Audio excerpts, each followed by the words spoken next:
오늘 우리에게 주시는 하나님의 말씀입니다. 구약의 말씀 신명기 29장 2절에서 9절까지의 말씀입니다.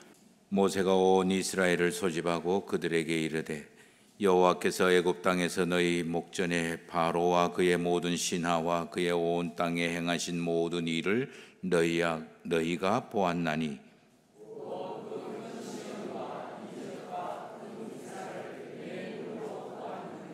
그러나 깨닫는 마음과 보는 눈과 듣는 귀는 오늘까지 여호와께서 너희에게 주지 아니하셨느니라.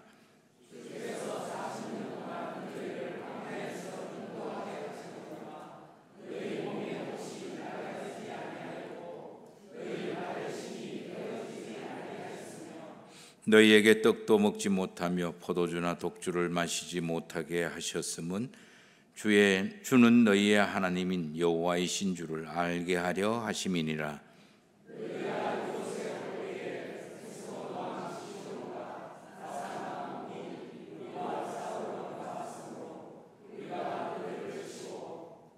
그 땅을 차지하여 르우벤과 갓과 므낫세 반 지파에게 기업으로 주었나니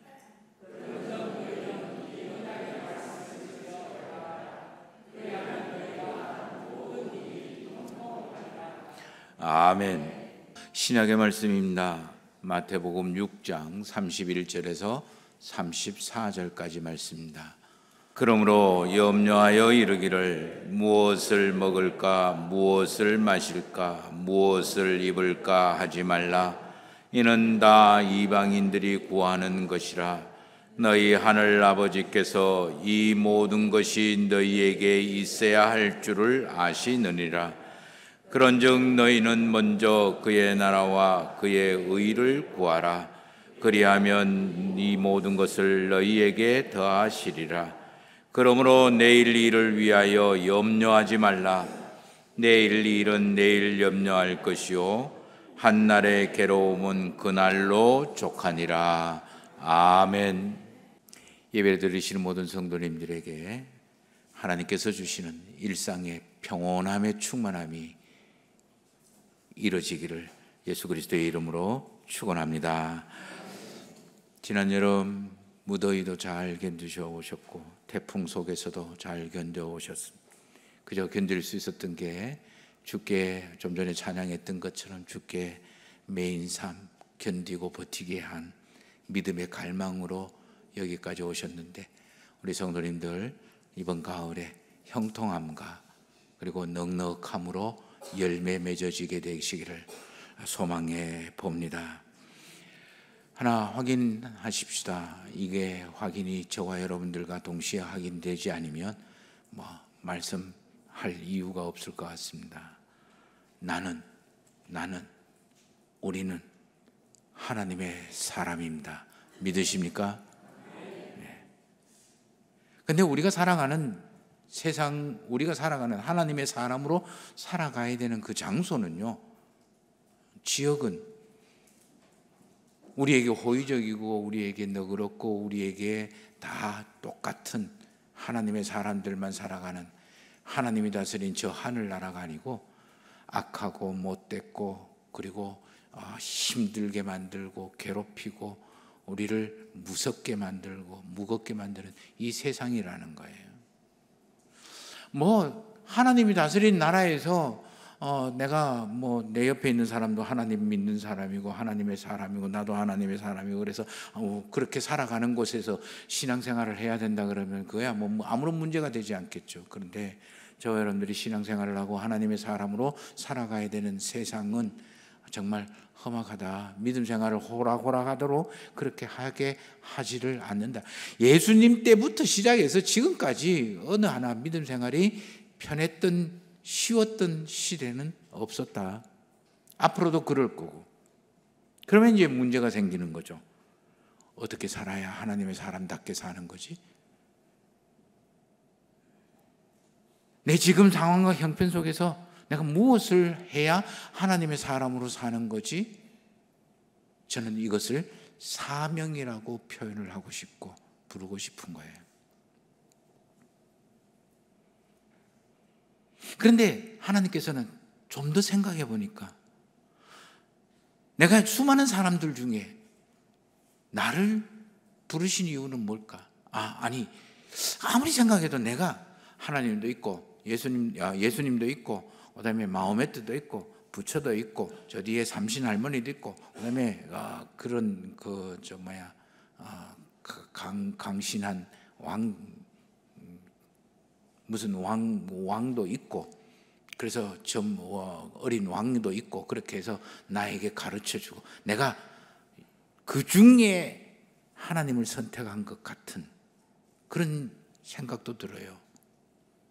근데 그렇게 생각들지만 하나님은 다른 거는 뭐 내가 선택할 수도 있겠지만 적어도 하나님은 내가 선택한 것이 아니라 하나님이 나를 선택하고 그리고 나를 태종교회로 부르시고 하나님 앞으로 부르시고 그렇게 해서 나를 하나님의 사람으로 만드셨다라는 거예요.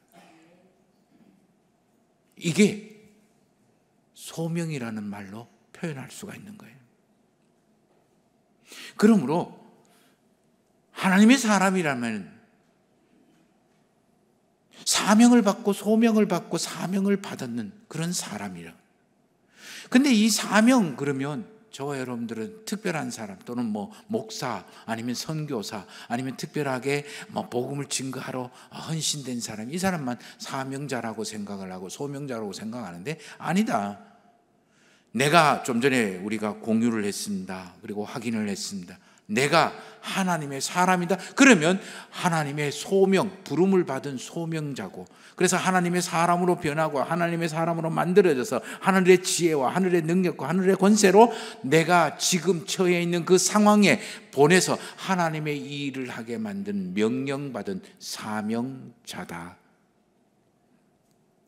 이제까지 우리는 사명자 그러면 땅끝까지 이르러 또는 뭐 목사가 되고 또는 선교사가 되고 뭐 이렇게 하는 게 사명자라고 생각을 했습니다. 물론 틀린 말은 아니에요. 그런데 이것만 자꾸 사명이라고 이야기를 하다 보니까 다른 많은 사명들을 다 간과하고 좀 등한시를 했어요. 그래서 우리 교회가 한국 교회가 이렇게 부흥하고 성장하고 대단한 모습은 가지는 장점은 있었지만 그 내용을 채우고 그리고 그 내용을 담보해내지 못해서 손가락질 받기도 하고 비난받기도 하고 그렇게 힐난받기도 한 그런 출발점이 되기도 했어요.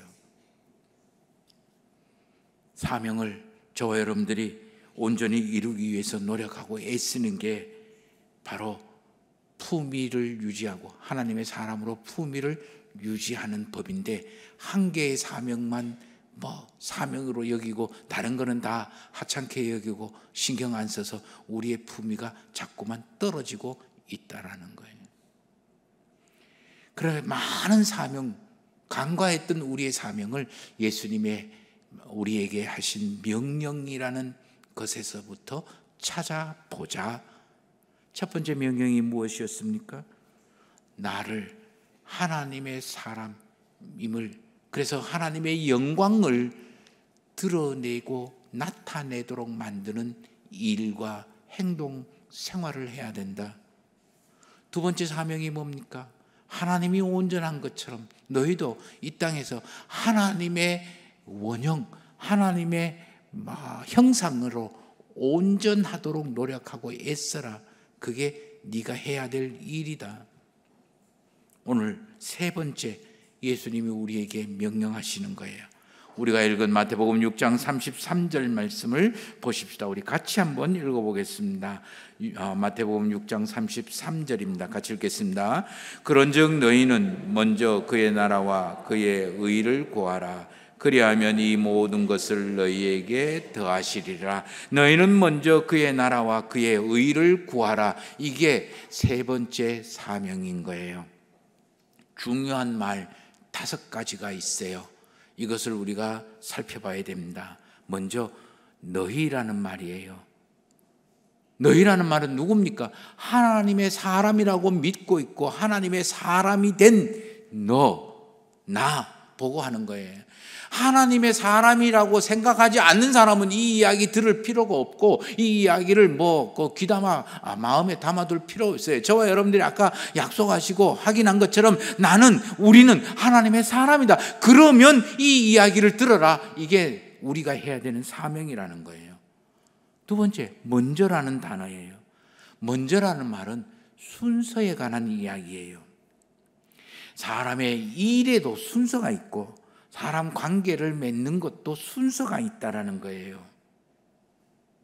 이 순서가 잘못되면 결과도 잘못돼요.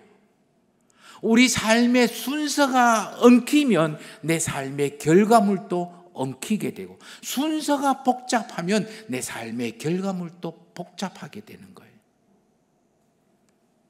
사람에게 중요한 품성 중에 중요한 게 뭐가 있겠습니까? 겸손도 해야 되고요. 그리고 성실하기도 해야 되고, 그리고 부지런하기도 해야 되고요. 정직하기도 해야 되고요. 신실하기도 해야 되고요. 진실하기도 해야 돼요. 이게 사람들의 품성이잖아요. 그런데 이 품성이 전부 다 고귀하고 대단한 가치를 지고 있는 거예요. 그런데 이 품성들이 내 삶의 생활 속에 열매고 결과로 맺어지기 위해서는 중요한 두 가지와 결합이 돼야 돼요. 그 하나가 방향이에요. 두 번째가 순서예요. 아무리 성실을 하다 할지라도 방향이 잘못되지만 그 성실은 헛것이 되는 거예요. 가치를 발휘 못하고. 그런데 그 성실함의 순서가 뒤엉켜버리면 그 삶의 모습들이 뒤엉키기 시작하는 거예요. 자, 예를 들어서 내가 서울을 가야 됩니다. 그러면 내가 열심히 준비를 했어요. 그래서 서울 가는 방향으로 차를 가든지 아니면 길을 걸어가야 되든지 부산으로 가면 이거는 내 성실히 준비하고 열심히 준비한 게 열심히 걸어간 게 다 꽝이 되는 거예요. 그다음 두 번째, 한꺼번에 어느든 점프를 해서 날아가서 서울을 갈 수가 없어요. 대전까지 갈 수가 없어요.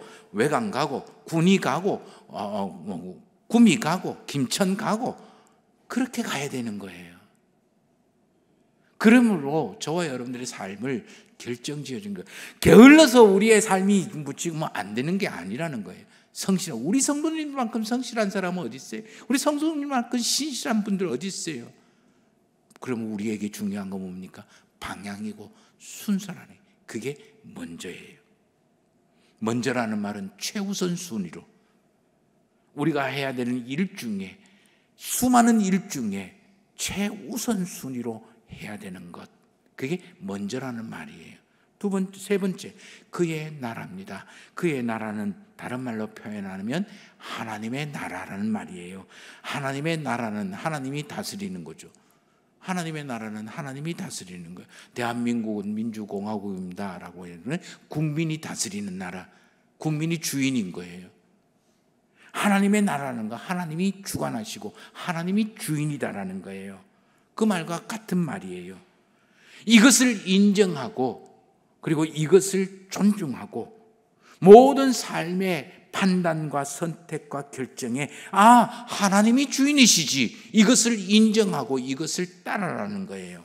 이게 최우선적으로 고려되라. 내가 돈을 쓰는데도 하나님 나라를 구하라. 하나님이 최우선이지. 하나님의 뜻, 하나님이 주인이, 이 돈의 주인이지. 내 재능의 주인 하나님이지. 이 일의 주인 하나님이지. 이거를 인정하라는 거예요. 세 번째, 그의 의라고 해요. 그의 의라는 것, 그의 뜻 또는 그의 계획, 하나님이 이루시고자 하는 것, 하나님이 기뻐하시는 그런 일정들, 일들, 이런 것을 이야기합니다. 그러므로 그의 의라는 말은 하나님의 명령, 하나님이 원하시고 이런 상황과 여건과 조건 속에서 하나님이 주관하시는데, 하나님은 이걸 주관하시면서 무엇을 이루기를 원하시는가, 이것을 찾아내는 거예요. 그렇기 때문에 하나님의 의라는 말은, 하나님의 사명은 내 계획과 내 생각과 내 입장에 따라서 선택할 수 있는 게 아니에요. 순서를 바꿀 수 있는 게 아니에요. 내 처지나 환경과 여건에 따라서 내가 할 수도 있고 할 수 없다라고 취사 선택하는 것도 아니에요. 내 삶에 나를 통한 하나님의 뜻과 이루고자 하는 것을 찾아내는 거예요. 그게 의예요. 이게 뭐로 묶여져 있습니까? 먼저, 그러므로 내 생활 속에 하나님이 주인이시고 하나님이 주관하시고 그리고 하나님의 뜻을 이루는 것을 최우선으로 해야 되는 것. 다섯 번째, 구하라라고 이야기했대요. 구한다라는 것은 찾는다라는 거죠. 찾기 위해서는 어떻게 해야 돼요? 집중해야 돼요. 애써야 되는 거예요. 조금 전에 말씀드린 그대로 지금의 내 처지와 지금의 환경과 지금의 여건에서 하나님이 주인 되시긴 법, 하나님이 내 삶을 주관하신다면 무엇을 이루기를 원할까, 무엇을 만들기를 원하실까를 찾고 애쓰고, 찾기 위해서 애쓰고 그것에 집중할 수 있는 것, 이게 저와 여러분들의 사명이라는 거예요. 그러므로 너희는 먼저 그의 나라와 그의 의를 구하라라는 이 이야기는 조금 전에 말씀드린 것처럼 특별한 사람들, 목사나 선교사나 그리고 선교 사역을 감당하는 사람에게만 해당되는 것이 아니다. 또는 자기 자신의 처지나 환경과 여건 속에서 모든 하나님의 사람들이 수행해야 되는 명령이다. 부하면 부한 대로, 그리고 가난하면 가난한 대로, 쉬우면 쉬운 대로, 어려우면 어려운 대로, 잘 되면 잘 되는 곳에서, 안 되면 안 되는 곳에서, 그리고 건강하면 건강한 곳에서, 그리고 병상이면 병상인 곳에서 내가 해야 되는 일이라는 거예요. 그것을 찾고 그것을 이루기 위해서 애쓰고 집중하는 것, 이게 저와 여러분들의 사명이라는 거예요. 그렇기 때문에 이거는 내 환경과 여건, 내 취향과 내 조건, 내가 좋아하기 때문에 싫어하기 때문에 따라서 취사 선택할 수 있는 게 아니에요. 그리고 내가 요거 먼저 하고 환경과 여건과 조건에 따라서 우선순위를 뒤섞을 수 있는 그것도 아니라는 거예요. 그게 너희는 먼저 그의 나라와 그의 의를 구하라는 명령 속에 들어있어요. 그렇다면 어떻게 하면 내 일상생활 속에서 하나님의 이 명령을 지킬 수 있고 수행할 수가 있을까?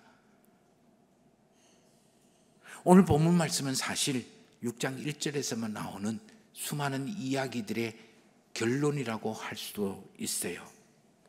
6장 1절에서 나오는 부터 시작되어지는 여러 가지 이야기를 우리 한번 정리를 한번 해보십시다.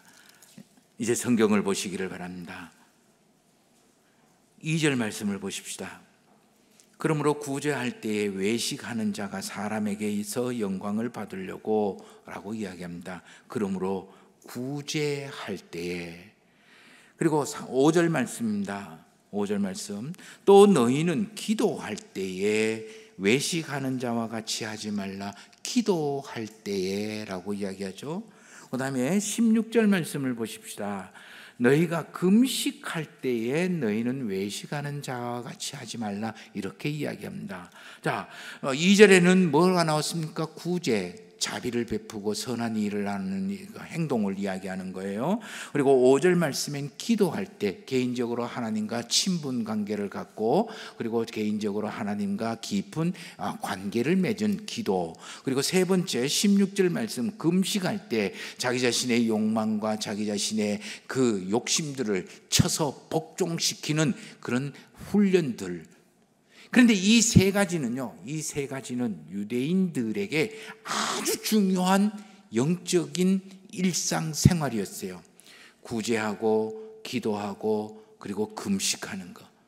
그래서 이것을 반복적으로 행함으로 인해서 하나님과 깊은 사귐이 되고 하나님의 사람으로 살아간다라고 이 사람들은 여겼고, 이 이스라엘 백성들은 이것을 통해서 하나님과 함께 동행하고 하나님이 나에게 복을 주신다라고 그렇게 생각을 한 거예요.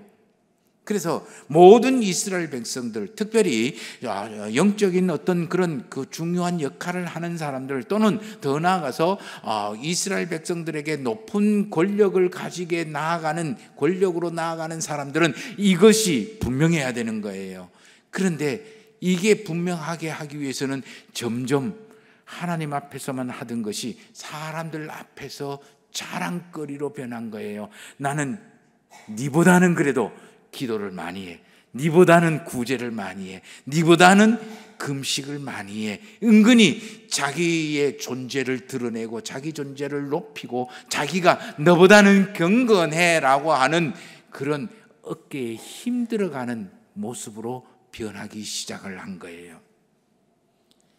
그래서 이것을 많이 하기 때문에 나는 자부심 있고 경건한 사람이야, 하나님이 나에게 특별하게 대우하는 사람이야, 뭐 이런 식으로 생각이 변해버린 거예요. 그러니까 대놓고 자랑질은 못하지만 은근히 드러나도록 구제하고, 대놓고 자랑질은 못하지만 은근히 남들이 알아주고 알아차릴 수 있도록 기도하고 금식하고, 이런 모습이었어요. 여기에 대해서 예수님이 핵심을 찌르면서 그 가면을, 그 너울을 벗겨내버린 이야기가 있어요. 자, 이제 성경을 다시 보시기를 바랍니다. 4절 말씀입니다. 내 구제함을 은밀하게 하라. 은밀한 중에 보시는 너희 아버지라고 이야기하죠. 6절 말씀을 보십시다.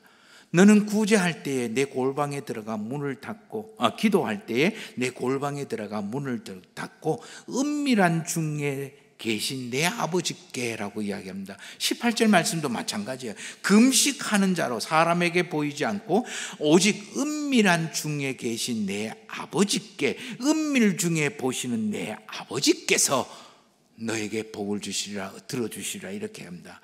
계속해서 반복되는 게 뭐예요?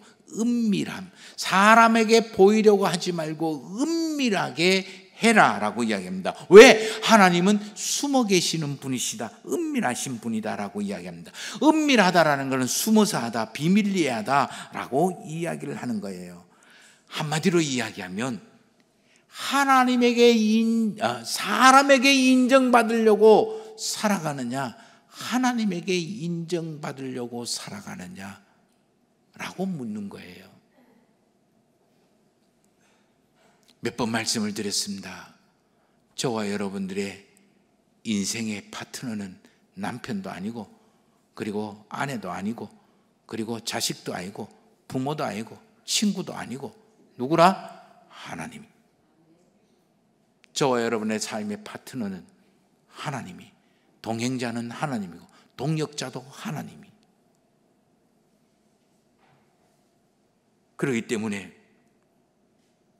하나님이 나에게 적게 주신 거예요. 돈을 적게 줬어. 그러면 나는 그 안에서만 하면 되는 거예요. 하나님이 나에게 많은 것을 주셨어요. 그러면 그 안에서 내가 하면 되는 거예요. 그렇기 때문에 삶의 조건에 대해서 불평하거나 불만을 표시할 이유가 전혀, 쟤보다는 내가 더 잘했는데 왜 나에겐 적게 주나요? 그렇게 생각할 이유가, 할 필요가 없는 거예요. 나에게 주신 그 모양대로, 그 속에서, 여건 속에서, 환경 속에서 그의 나라와 그의 의를 구하면 되는 거예요. 또 다른 사람에게 대해서 주눅들거나, 그리고 적다고, 건강이 없다고, 그리고 내가 능력이 없다고 주눅들거나 부끄러워할 필요가 없어요. 하나님이 주인이라며요. 하나님이 주관하신다면서요. 그러면 내게 적게 준 거예요. 은총을 주지 않았고, 달란트를 주지 않았고, 많이 허락해 주지 않았고, 건강을 허락해 주지 않으셨는데 내가 거기에서 부끄러워할 일이 뭐고, 그리고 창피해야 할 이유가 뭐가 있겠습니까? 그래서 저와 여러분들은 많으면 많은 대로, 좋으면 좋은 대로, 아프면 아픈 대로, 적으면 적은 대로, 바쁘면 바쁜 대로, 한가하면 한가한 대로, 그 상황과 여건과 조건 속에서 먼저 그의 나라와 그의 의, 나에게 주어진 일을 하면 되는 거예요. 내 삶의 파트너는 하나님이다. 남편하고 비교할 필요도 없고, 그리고 아내하고 비교할 필요도 없고, 다른 집하고 비교할 필요도 없는 거예요. 내 건강을 다른 사람의 건강과 비교할 필요도 없고요. 어떻게 이렇게 살아갈 수 있을까요? 하나님을 마음에 두고 살아. 하나님에게 너의 삶에 초점을 맞추고 너의 마음속에 하나님을 보물로 여기면서 살아라. 오늘 19절과 20절 말씀을 보십시다. 19절과 20, 너희를 위하여 보물을 땅에 쌓아두지 말고 거기는 종과 동록이 해하며 도둑이 구멍을 뚫고 도둑질을 하느라. 오직 너희를 위하여 보물을 하늘에 쌓아두라. 보물이 있어요. 저와 여러분들이 소중하게 여기는 게 다 있잖아요. 그걸 보물이라고 이야기하십시다. 그 보물을 하늘에 쌓거나 땅에 쌓거나, 사람은 둘 중에 하나의 방법으로 살아간다. 그런데 하나님을 믿고 하나님의 사람이라고 하는 것은 너가 하늘의 보물을 쌓는 사람이다. 왜? 보물이 있는 곳에 마음이 가기 때문이다. 마음이 거기에 쏠리기 때문이다라는 거예요. 그러면서 예수님은 왜 마음이, 보물이 있는 곳에 마음이 쏠리는지를 설명하면서 눈을 이야기합니다. 22절 말씀을 보세요. 내 보물이 있는 곳에는 내 마음이도 있느니라. 눈은 몸의 등불이니 그러므로 내 눈이 성하면 온 몸이 밝을 것이요 눈이 나쁘면 온 몸이 어두울 것이다 라고 이야기합니다. 보물 이야기하고 마음 이야기하더니만 느닷없이 눈을 이야기합니다. 그런데 이 눈을 두 가지로 분류를 하는 거예요. 눈이 성하면 또는 눈이 나쁘면이라고 이야기합니다. 그런데 이 눈이 성하다라는 이 단어는 온전하다, 순전하다, 깨끗하다, 순수하다라는 그런 뜻을 가지고 있는 거예요. 죄송합니다만은 영어 성경으로 보면 굿이라고 번역을 하기도 하고 클리어라고 번역을 하는 거예요. 죄송합니다. 굿 아이, 굿 클리어 이렇게 클리어 아이라고 이야기합니다. 선한 눈, 선하게 보는 것, 깨끗하게 보는 것, 그게 눈이 성하면이라는 의미예요. 순수하게 본다라는 거죠. 선하게 본다라는 말이죠. 이거 반대로는 뭐라고 이야기하면 나쁘다, 눈이 나쁘다라는, 시력이 나쁜 걸 이야기하는 게 아니에요. 영어 성경을 보면 더 잘 번역해 놨어요. bad eye, 나쁜, 악한 아이, 못된 눈, 못되게 보는 거예요. 악하게 보는 거예요. 복잡하고 사심 가지고 더럽게 본다. 어떤 그 번역을 보면 더럽게 보는, 추하게 보는, 그리고 형편없이 보는 것을 말하는 거예요. 저와 여러분들의 삶에 어떤 눈으로 보느냐에 따라서 내 마음이 결정되어지고, 내 마음이 결정되어지는 곳에 나의 보물이 있는 거예요. 한번 보십시오. 큰 포도송이가 있거나 아니면 사과 10개의 과일이 있습니다. 사과가 있어요. 그 사과 중에 내 눈으로 딱 봤을 때 잘 익고 잘 익고 맛나게 생긴 것들 딱 눈에 들어와요. 그럼 그것이 내 마음에 꽂히는 거예요. 그럼 그거 올리는 거예요. 내 행동이, 삶이 거기에 결정되어지는 거예요. 뭐에 따라서? 보는 눈에 따라서. 그러므로 너의 마음이 하나님의 눈을 갖고 하나님이 이 땅에 계시는 모습으로 선하게 보면 너의 마음이 하나님에게 하늘의 보물을 쌓게 되고, 나쁘고 악한 모습으로, 그래서 악한 모습으로 보면 저 사람을 어떻게 이용을 할까, 이 일을 가지고 내가 어떤 유익이 있을까, 어떤 아픔이 있을까, 어떤 나쁨이 있을까, 이걸 하면 내가 좋을까 나쁠까, 수없이 많은 생각으로 꽉 채워지는 거예요. 복잡하게 되는 거예요. 그렇게 되면 너의 마음이 세상에 얽어매이고 너의 마음이 세상에 집착하게 된다, 그런 뜻이에요. 저와 여러분들의 마음이 하나님에게 쌓여 있고 집중되어지면 우리는 하늘의 사람으로 사는 거고, 저와 여러분들의 마음이 땅의 것에, 복잡한 것에 묶이고 집착하게 꽂히게 되면 저와 여러분들은 땅의 사람이 되는 거예요. 우리 마음이 있는 곳에, 보물이 있는 곳, 아니, 보물이 있는 곳에 내 마음이 집중되어져요.